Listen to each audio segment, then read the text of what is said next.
was jogging down the cobblestone sidewalk outside my house when it all began. A sudden explosion of pain in my groin, like I had been kicked hard in the nuts. I doubled over, the nerves in my jaw twitching, as stars turned my vision hazy. What the f***? Had I stumbled and made my balls knock together somehow? No. I imagined two glassy marbles swinging through the air and crashing into each other with such force it made them crack open like eggs. I could almost feel the yolk trickling down my thighs. That imagery fit perfectly with the agony emanating from my gonads in overwhelming waves. An agony so intense it made me hurl the remnants of last night's dinner all over Mrs. Abernathy's neatly trimmed hedge. I walked back home bow-legged, like a f***ed-up giant crab. The pain didn't subside. Not nearly as soon, or as much as I would have wanted. It lingered, throbbing like a pulsating vein, sending shocks of suffering coursing through my body.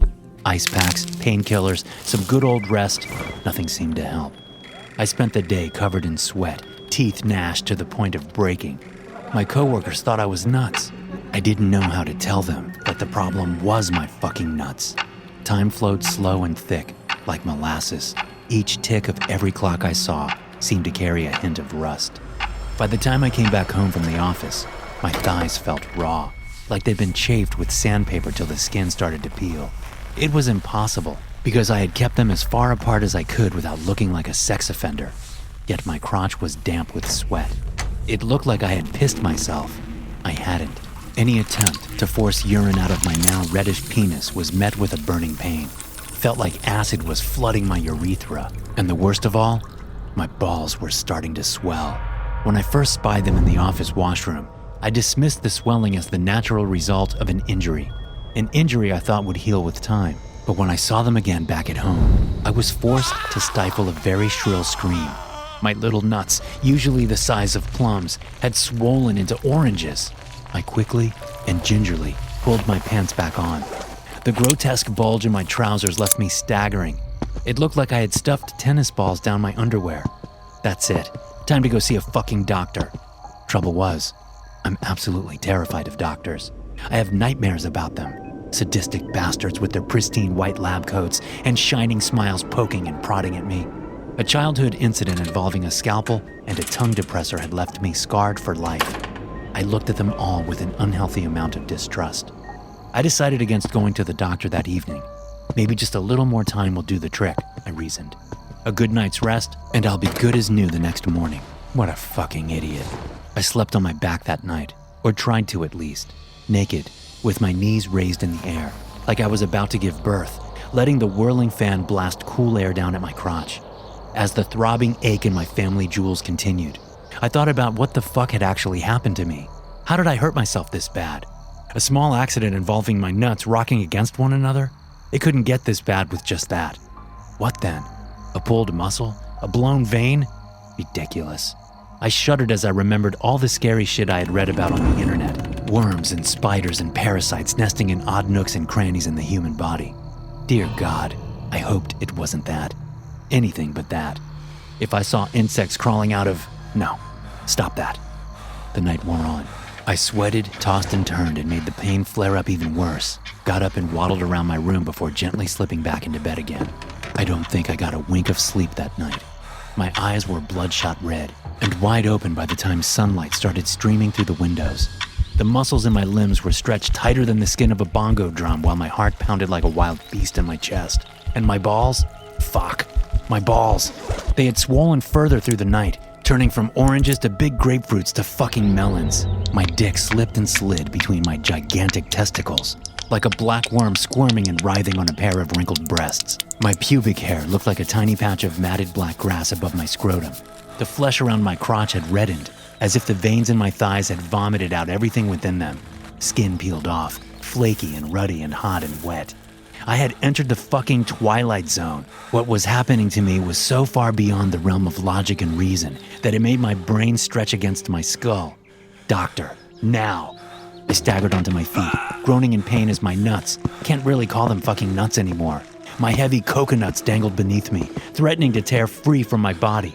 Something sloshed in my stomach, and I retched, falling backwards onto my bed, almost passing out from the pain. Fuck it. Ambulance!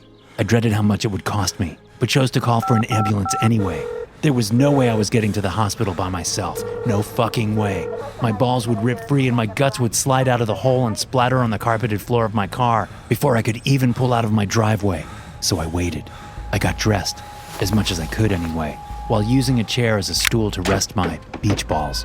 When the ambulance arrived, I crawled backwards over to the front door, whimpering as I dragged my enormous testicles across the hardwood floor.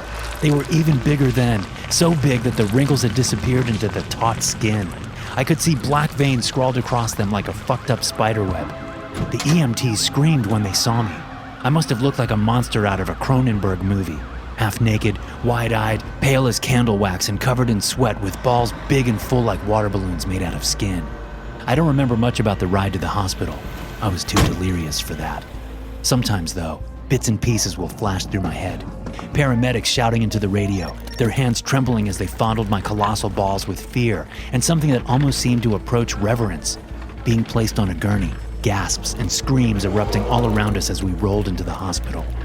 The next time I came to, I was in a cold and sterile room, surrounded by doctors and nurses donning green scrubs and protective glasses.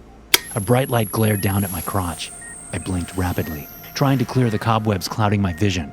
A series of thick tubes ran down from my testicles, pumping out what looked like a disgusting mixture of clotted blood and sticky, viscous pus. Or were they pumping it in? I don't know. Like I said, I was pretty fucking out of it. "Mr. Stone, how are you feeling?" one of the doctors asked me, his voice almost forcibly calm. I mumbled something. I didn't seem to have full control over my mouth. "You were on heavy painkillers, Mr. Stone, which is why you're having some trouble speaking." I nodded, or tried to, I think. "You have quite the interesting condition, I must say. Been practicing for 20 years. Haven't seen anything like it." He must have seen the look on my face.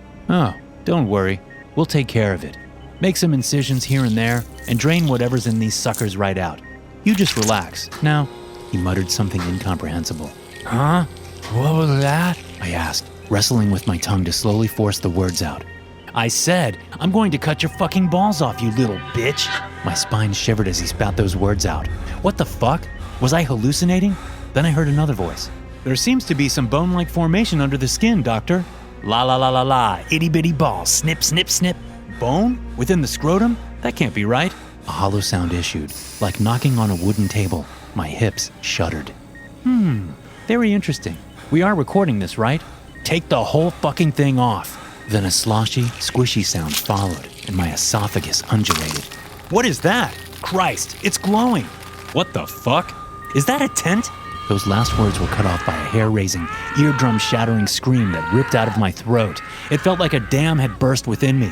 All the pain that had been kept at bay by the painkiller stormed through my body. Sensations flooded through my nerves like I had been jolted awake after a decade-long sleep. My groin was on fire. It felt like I was bumping uglies with a furnace. The nerve endings in my crotch seemed to pull and twist and shiver. I screamed again. And I wasn't the only one screaming. Every doctor in that room screamed with me, and I soon saw why. My balls were gone. So was my dick. It looked like I had taken a shotgun blast right at my crotch. Just a repulsive mess of bones and blood and rotting flesh and long, curling flaps of skin, all soaked in piss that reeked of the deepest pits of hell. Tears pricked my eyes. It hurt more than it ever had, more than all the times I had blacked out from the pain combined. Yet I was wide awake, like something was forcing me into a full state of alertness. My heart beat at an unnaturally fast pace. Sweat coated my face like a second skin, and my arms hung uselessly by my sides. My eyes darted around, taking in the madness around me. The medical team treating me was killing itself. One doctor cut his throat with a scalpel. Another scooped his eyes out with some wicked spoon-looking tool. Another slipped on the blood on the floor as he ran towards the window, slammed through it, and went crashing down on the concrete 7 floors below. Complete madness. And then I saw the source of it all. On the floor, a couple of feet beyond the bed, writhed a tangled mess of tentacles. It was coated in blood and some sticky purple slime and had the appearance of a fucking squid. Only its skull was a little fucked, looked too human. I couldn't stare at it for long. My eyes seemed to slide off every time I tried to observe it for longer than a second, as if my body was rebelling against my commands, because those commands somehow went against everything evolution had ever taught it. Don't look, you'll die. It's too unnatural. But I couldn't just look away. I had to see. I had to know what the fuck had come out of my body. After a couple of agonizingly long moments, the monstrosity chose to end my suffering by scuttling out of the room, the suction cups on its feet helping it move like some impossible crab. A shocking silence descended on the room after the thing had left. No one was screaming. Everyone else was dead. I could hear my hoarse breath as I came to a terrifying realization. I had just given birth to a baby fucking eldritch monster. From my fucking balls. And it was a violent birth, one that had destroyed my cock and balls. I cried for the beautiful appendages I had lost, for the doctors who had died, for the pain I had gone through, and most fucked up of all, for the baby I didn't even get to hold in my arms. The maternal instinct within me frightened me of something awful. I just hoped that the government officials who would come to cover all this shit up would have some answers. I was so terribly disappointed to find out they didn't. They knew fucking nothing. I never found out what the thing was, how it got into my body, how it, or whatever created it, chose me to be its father or mother, parent. All I know is that there is a terrible longing deep within me. I want my baby. I want to hold it in my arms, feed it, care for it, kiss it on its slimy little skull and sing lullabies to it. These feelings are going to be the death of me. Thanks for listening. If you enjoy these stories, be sure to subscribe to the podcast and check out some more of my episodes here.